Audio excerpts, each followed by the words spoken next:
Well, it always happens.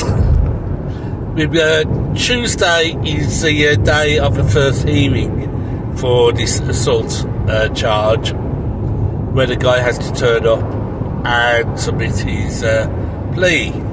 However, I've just been informed we have his wrong address. The tracing agent that we put on to find him has come back with an updated address.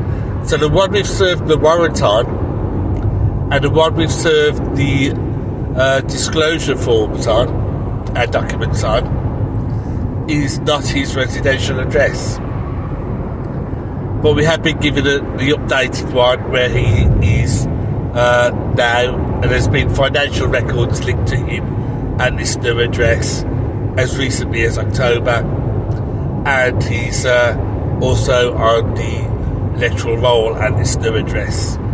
So it looks like on Tuesday we're not going to expect to see him in court or his solicitor, because he probably hasn't received the documentation, which means we're going to have to ask for an adjournment of the magistrates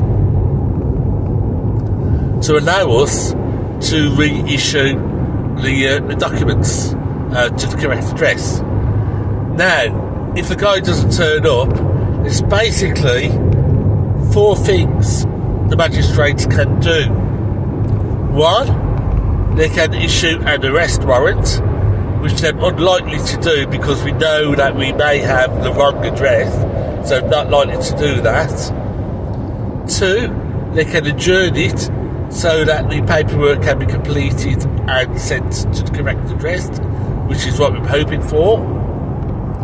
3, they can continue with the case and do the case and sentencing without him being present. Unlikely to happen because we had the wrong address.